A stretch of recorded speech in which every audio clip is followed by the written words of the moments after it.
നമസ്കാരം, news prime മലയാളത്തിലേക്ക് സ്വാഗതം. രാജ്യത്തെ 80ാം സ്വാതന്ത്ര്യ ദിനത്തിൽ പ്രധാനമന്ത്രിയായ നരേന്ദ്രമോദിക്ക് ഏറ്റവും വലിയ വെല്ലുവിളിയാണ് ഇപ്പോൾ ഉയർന്നിരിക്കുന്നത്. രാജ്യത്തെ സെൻസസുമായി ബന്ധപ്പെട്ട കാര്യത്തിൽ നരേന്ദ്രമോദിയെ BJPയുടെ സഖ്യകക്ഷികൾ വരെ വിമർശിക്കാൻ തുടങ്ങിയിരിക്കുന്നു. ഡീലിമിറ്റേഷൻ നടപടികൾ ഉൾപ്പെടെയുള്ള കാര്യങ്ങളെ സംബന്ധിച്ച് തന്നെയാണിത്. പ്രതിപക്ഷത്തിൻ്റെ കാര്യങ്ങൾ അനുഭാവപൂർവ്വം പരിഗണിക്കണമെന്ന് രാജ്യസഭയിൽ അധ്യക്ഷനായിട്ടുള്ള ചെയർപേഴ്സണായിട്ടുള്ള CP രാധാകൃഷ്ണൻ തന്നെ വളരെ വ്യക്തമായി പറയുമ്പോൾ നരേന്ദ്രമോദിക്ക് ആകെ വ്യാകുലതയാണ്. പാർലമെൻ്ററി കാര്യമന്ത്രിയായ കിരൺ റിജിജുവിനെ മുന്നിലിറക്കി വെറും വിഡ്ഢിവേഷം കെട്ടി തടി തപ്പാം എന്ന് വിചാരിച്ചാൽ ഇനി നടക്കില്ല. രാജ്യത്ത് രണ്ടും കെട്ട നേരത്ത് ലോക്ക്ഡൗൺ നടപ്പിലാക്കാൻ ശ്രമിക്കുന്ന ഒരാളാണ് നരേന്ദ്രമോദി. അതായത് ജനങ്ങൾ വലഞ്ഞ് എങ്ങനെയെങ്കിലും വീടെത്താൻ ശ്രമിക്കുന്ന സമയങ്ങളിൽ ജനങ്ങളെ പരിഭ്രാന്തരാക്കുക, അവരെ പരമാവധി ഉപദ്രവിക്കുക. നോട്ട് നിരോധനം പോലുള്ള കാര്യങ്ങൾ കൊണ്ട് ഈ രാജ്യത്തൊന്നും സംഭവിച്ചില്ല, ഈ രാജ്യത്തെ കള്ളപ്പണം ഒഴുകുന്നു എന്ന് പറഞ്ഞാണല്ലോ അത് നടത്തിയത്.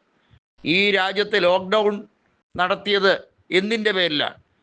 വാസ്തവത്തിൽ കോവിഡിനെതിരെയുള്ള പ്രതിരോധമാണെങ്കിൽ അത് ജനങ്ങളെ ഘട്ടം ഘട്ടമായി ബോധ്യപ്പെടുത്തിയിട്ടാണ് ലോക്ക്ഡൗൺ നടപ്പിലാക്കേണ്ടത്.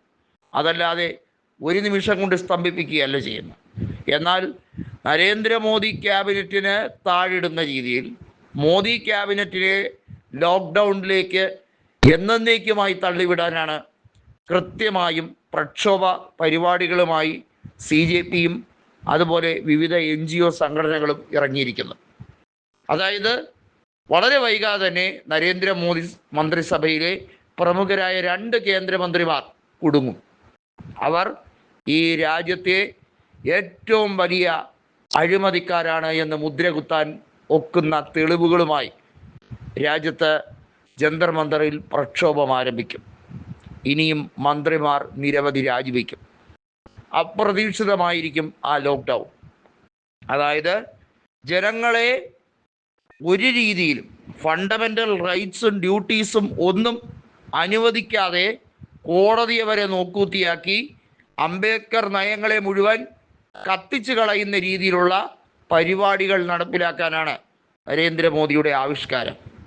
അതായത് ജനങ്ങൾക്ക് ആവിഷ്കാര സ്വാതന്ത്ര്യം പാടില്ല, ജനങ്ങൾക്ക് കൂട്ടം കൂടി നിൽക്കാൻ പാടില്ല, കർഫ്യൂ അതായത് എങ്ങും നിരോധനാജ്ഞ എന്ന രീതിയിലേക്ക് കൈകാര്യം ചെയ്യാൻ വേണ്ടിയുള്ള ശ്രമം, ലാത്തിയിൽ മുള്ളാണി വെച്ച് ജനങ്ങളെ തല്ലി ചതച്ച് മാംസം വേദനിപ്പിക്കുന്ന രീതിയിൽ ജനങ്ങളെ തല്ലി അവരെ വ്രണപ്പെടുത്തി പറ്റുമെങ്കിൽ പലതിനെയും അടിച്ചവശരാക്കി പലരുടെയും അന്ത്യം കുറിക്കുന്ന രീതിയിലേക്ക് അവരെ കൈകാര്യം ചെയ്യാൻ എന്തിനും പോന്ന് ഒരു മനസാക്ഷിയുമില്ലാത്ത ഒരു ആഭ്യന്തരമന്ത്രി കൂടിയുണ്ട്.